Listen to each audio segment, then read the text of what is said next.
Hi team, it's Gina Brooks, and today Wellness Wednesday is titled How to Go from Being a Worrier to a Warrior. Now, I've been a worrier for my entire life. I worry about the past, I worry about the future, I worry about the present.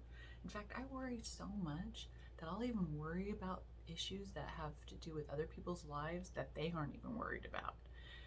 And worrying is something that comes from anxiety. People who have anxiety and depression typically are worriers, or vice versa, right? Worrying can cause anxiety. So they go hand in hand. And I can also tell you that a lot of people get it from their surroundings. They become worriers based on how they've been raised. They probably have been raised by a family of people that worry. And I am well on my way in raising the next generation of warriors. I can tell you a story.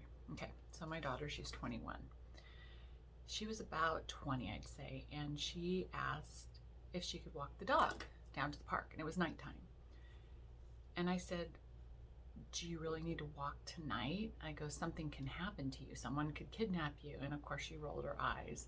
Everyone rolled their eyes at me because I'm always worrying that someone's going to kidnap someone or do something bad. So she went for her walk. And about 10 minutes in, I'm starting to get worried. So I call her cell phone and she doesn't answer. So now I'm standing outside looking for her and I'm starting to panic. So I go inside, I tell my husband, we need to get the car. We need to go look for Eden. And he's like, she's 20 years old. She's fine. So I panic, I'm pacing. About 5-10 minutes later, she walks in the door. Of course, I naturally attack her like, where have you been? What took you so long? And she's like, Mom, you're so funny. You're so cute. She goes, why are you always worrying about everything? She goes, look, I was late because some guy drove by in a car and asked me if I could help him find his dog.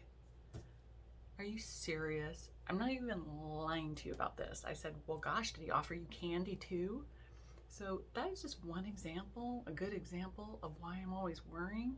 But the problem is the odds that something bad would happen are low. But the more I worry and put that anxiety, I'm actually instilling it in my child and in my family.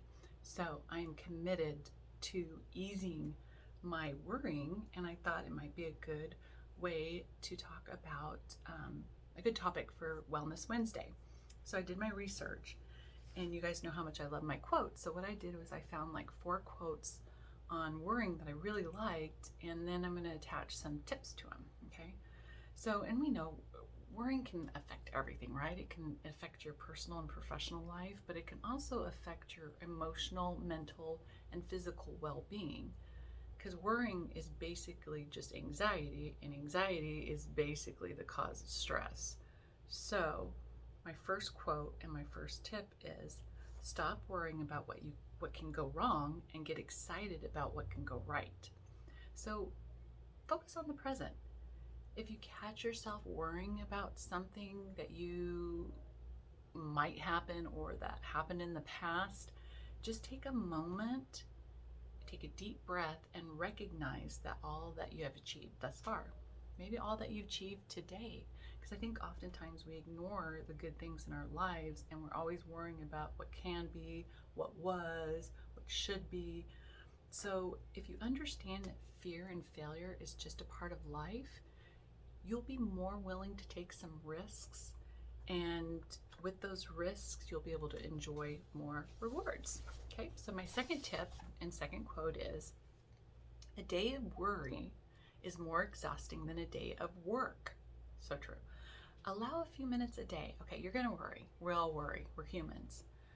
Allow yourself a set amount of time, 5 minutes, 10 minutes, 15 minutes, whatever you need to get all those anxieties and worries out. Give them the attention that you think they deserve. Write them down and then let them go. Don't waste another minute on those things that you can't control. So once that timer goes off, move on with your life. Let it go. Okay, my next tip. Worrying will never change the outcome. Now you're gonna have to train your brain on this, because those of us that have control issues, accepting that you're not in control can be really difficult, because we are only in control of our behavior, right? We can't control our environment. For example, I can control the information that I'm providing you, but what I can't control is if you are going to take this information, if you find it valuable, or if you're going to use it to make an impact on your life, right? I have no control over that. Now, I can worry about it. Are you engaged? Are you even looking at this video? Are you learning something? Do you want to stop worrying? I could worry about you worrying, frankly, but the best thing to do is understand that you can't change everything. And if you recognize that, then you can move on to the next thing. Okay. So my next quote and next tip: worry is a misuse of your imagination. I love this one. This is like my favorite one because I dream in technicolor. I dream so like Stephen King novel dreams. It's actually quite frightening how much detail I can get from a dream. And I don't know if this is good or bad, but they say that people that have these very like dramatic, energy-filled dreams are probably stressed or have anxiety, and that sounds about just like me. But also thinking of the positive and using that worry, that anxiety for creativity, I either wake up my husband and tell him about the dreams I've had, and he'll usually go, "Oh my God, that sounds like a movie or a book," because I have so much detail. Or I'll sit down and write in my journal what the dream was about. As a matter of fact, the idea for my novel that I keep saying I'm going to start is based on a dream I had that most certainly was based on probably something I was worried and anxious about.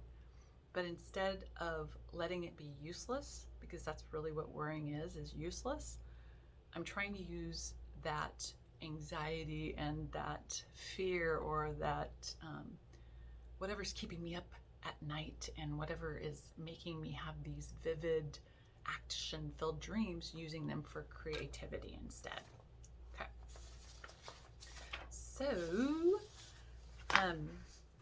So lastly, just remember that you can't always be in control. And I think if we let ourselves understand that we are not in control of everything, that will help alleviate a lot of the unnecessary worrying. And worrying is truly one of the biggest time wasters.